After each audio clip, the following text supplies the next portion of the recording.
The young and the restless spoilers. Jack sat there, chest heaving, the weight of Diane's confession hanging between them like a guillotine's blade. The soft clink of ice in her long-abandoned glass punctuated the silence, as if time itself hesitated to move forward.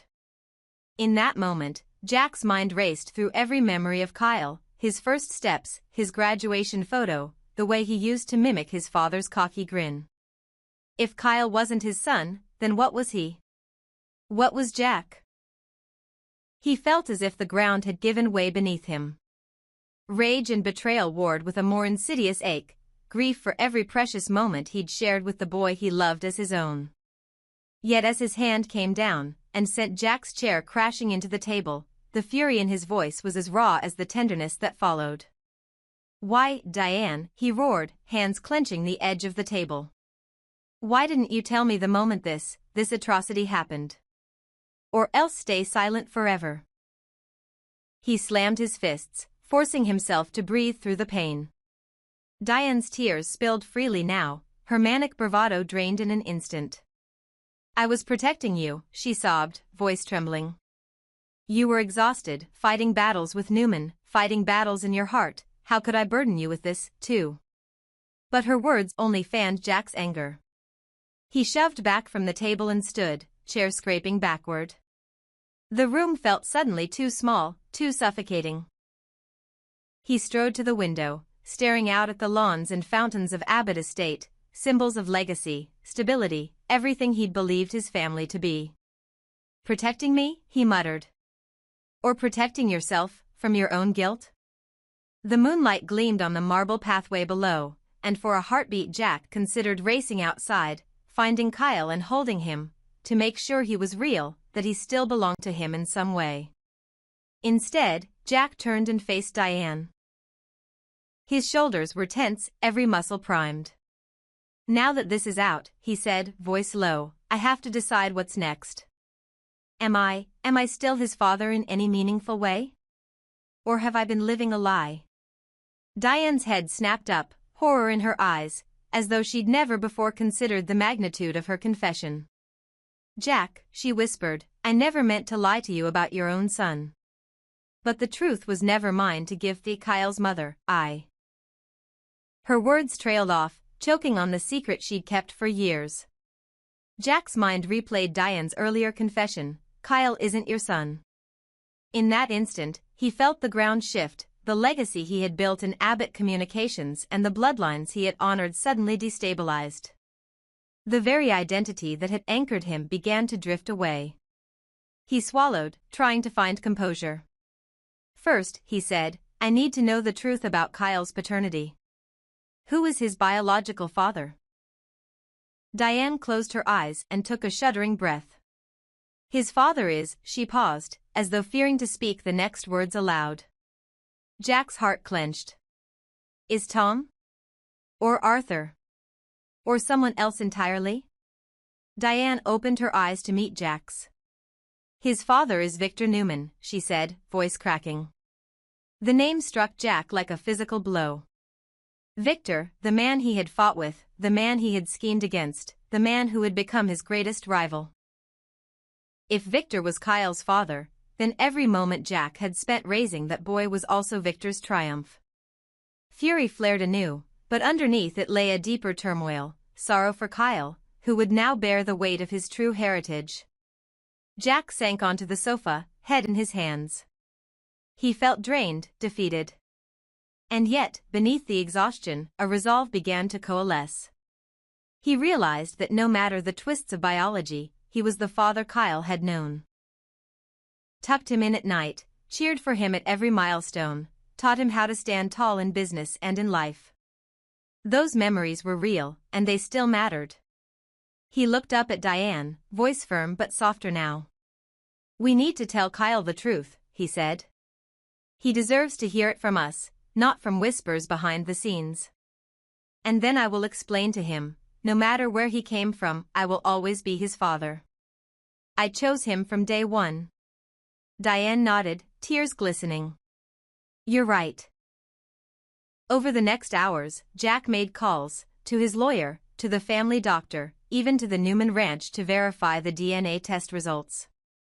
Each step was meticulous, driven by a need to ensure fairness to Kyle and to protect his place in Jack's life. Meanwhile, Diane slipped into another room, phones pressed to her ear as she arranged for counseling, for herself, for Kyle, for Jack, knowing that the road ahead would be rocky. The next afternoon, Jack found Kyle in the Abbott playroom, surrounded by his favorite model cars. The teenager looked up, concern flickering in his eyes at the somber look on Jack's face. Jack knelt to meet him at eye level, heart pounding. "Kyle," he began gently, "there's something I need to tell you. Something important about our family." Kyle frowned but nodded, setting aside a sleek Porsche model. "Okay, Dad." Jack took a deep breath. "It turns out, you have a father besides me." Kyle blinked. "What do you mean?" His voice was wary. Jack reached into his pocket and pulled out the official DNA report. He handed it to Kyle. "The results are clear. Your biological father is Victor Newman." Kyle scanned the document, confusion clouding his features. "Victor Newman? But I've only ever called you Dad." Jack let a sad smile flicker. "I know. And I love you more than anything in this world. Biology doesn't change the fact that I raised you, loved you, and I will always be here for you." Kyle's eyes welled up. He looked down at the report, then back at Jack. I need time to think." Jack nodded. "Take all the time you need. Just know I'm not going anywhere." In the days that followed, the Abbott household adjusted to its new reality. Jack and Kyle attended therapy sessions together, guided by a compassionate counselor who helped them navigate the whirlwind of identity, loyalty, and love. Diane, grappling with guilt and relief in equal measure, vowed to support both father and son however she could. And though the rivalries between Abbott and Newman families stoked the fires of gossip and speculation in Genoa City, within the walls of their home Jack and Kyle forged an even deeper bond. One built not on blood, but on trust, shared history, and the choice to stand by each other no matter what. In time, Jack realized that what Diane had revealed need not tear them apart, but could, if handled with honesty and compassion, unite them in a new way. He would continue to lead Abbott Communications with Kyle at his side, as his son in every way that truly mattered. And when the moment was right, perhaps even a gesture of understanding toward Victor Newman himself could pave the way for a future where family meant more than lineage, and love was defined by the heart's convictions rather than the blood in one's veins. Kyle stood in the shadows of the mahogany-paneled study, heart pounding like a war drum in his chest, as he absorbed Diane's tremulous confession and Jack's thunderous rage. In that moment, the air felt as heavy as lead. Each word that spilled from Diane's lips sank into him like an anchor, pulling him into a sea of disbelief. He was not Jack Abbott's son. The blood that had bound him to the Abbott name for so many years was a lie. Pain exploded in his chest, an agony so profound it stole his breath, and he felt tears welling in his eyes. He wanted to retreat, to vanish into the floorboards beneath him, but he could not allow Jack's fury to consume Diane entirely. As Jack's fury crescendoed, screaming, "Why did you lie to me?" and smashing the tabletop with his fist, Kyle stepped forward, placing a trembling hand on his father's shoulder. His voice, cracking with both sorrow and defiance, cut through Jack's roar, "Stop. Please, Dad, don't hurt her." The silence that followed felt surreal, as if the world itself had paused to witness what would come next. Diane's shoulders shook with sobs, and Jack's fist hovered inches above the table, knuckles white with rage. Slowly, reluctantly, Jack lowered his arm, eyes flicking to Kyle's tear-stained face.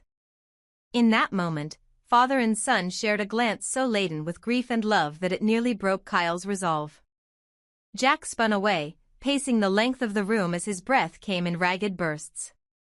He grabbed a crystal decanter from the sideboard and tilted it back, letting the amber liquid tumble into his gullet in desperate gulps. Each swallow seemed to burn away a piece of his soul, and when he set the decanter back down, his shoulders sagged under the weight of sorrow. A heavy, trembling hush fell over the three of them. Diane sank to her knees, head bowed, unable to meet either of their eyes. Kyle's chest tightened. He had never felt so torn. His identity unraveling, his love for Diane mingling with an aching need to protect Jack, and his loyalty to Jabot warring with the stark reality that he no longer belonged to the Abbott bloodline. Gathering every ounce of courage he could muster, Kyle forced himself to speak, voice barely above a whisper but firm enough to fill the room. We can't let anyone else know. This secret is ours alone, to decide what comes next. He glanced at Diane, then at Jack, whose gaze was fixed on the empty glass as if searching for answers at the bottom. I don't want this to destroy what we have. You, Mom, have been both mother and father to me. And you, Jack, have loved me as your son. No DNA test can erase that. His words hung in the stillness, a fragile bridge across the chasm of their collective pain. Jack looked up, tears glinting in his eyes, tears that spoke of love, betrayal, and a father's impossible decision. He nodded slowly, grief etched into every line of his face. You're right, he rasped. We handle this in private. We figure out how to keep Jabot strong, how to protect you, Kyle, from the fallout. His hand found Kyle's shoulder, squeezing it with a gentleness that belied the storm within him. Diane rose to her feet, wiping tears from her cheeks. I'm so sorry, she whispered, voice cracked with remorse. I believed I was protecting all of you, but I see now that I've caused more pain than I could have imagined. She reached out to Kyle, and he allowed her to pull him into an embrace tinged with the knowledge that their family would never be the same, but fortified by the truth they now shared. Outside, the night deepened, cloaking the estate in shadows that mirrored the uncertainty in their hearts. Inside, they drew the curtains and gathered around the great oak table. Diane produced the final piece of the puzzle, the incomplete file of Kyle's true paternity, a document she had hidden away until the moment was right. Victor Newman is the boy's father, she confessed, voice hushed as if speaking the name aloud might shatter the fragile peace. Kyle stared at the floor, the name Newman echoing through his mind like a challenge hurled across a battlefield. The Abbotts and the Newmans had been rivals for decades. The very notion that he was the product of their union felt like a twisted irony. Yet as he closed his eyes and inhaled, he tasted clarity beneath the bitterness. I'm still me, he said at last, voice stronger. I'm the same boy who grew up in this house, who loves Jabot like it's part of my blood. And I'm the same boy who will protect this family, no matter what names appear on my birth certificate. Jack swallowed hard, moisture gathering in his eyes. Then we move forward together, he declared. We seal this secret within these walls. We protect the company, and you, from everyone else. If anyone asks, you're still Kyle Abbott. Kyle Newman can be the world's problem, but you'll always be my son. He held out his hand, and Kyle took it without hesitation, feeling a warmth that transcended biology. Diane joined hands with them, a trembling triangle of unity forged in the crucible of confession. They spent the next hours crafting their narrative, rehearsing how to handle prying questions and how to deflect, always together, always aligned. They agreed that Kyle would quietly step down from his CEO role at Jabot, passing the reins back to its rightful heir, but retain a board seat and the title of honorary chairman, preserving his influence and honor. They vowed to shield him from the public spectacle, to present every decision as a strategic move unconnected to the secret they harbored. By the time dawn's first pale light seeped through the curtains, the Abbott mansion had become a fortress of resolve. Jack poured 3 cups of strong coffee, and they sat together at the table, exhaustion and relief settling over them like a warm cloak. The weapon of truth had cut deep, but it had also bound them more tightly than any lie could. Diane reached across to clasp Kyle's hand, Jack squeezed Diane's shoulder. In that quiet moment, they understood that love, complex, painful, and fierce, was the only inheritance that truly mattered. As the sun rose on a new day, the trio emerged from the study into the halls of the Abbott legacy, each footstep echoing their unspoken vow. No matter the storms ahead, they would weather them together, guardians of a secret that, once revealed, had transformed them into something stronger than before, an unbreakable family born not solely of blood, but of choice, loyalty, and the shared courage to face the truth.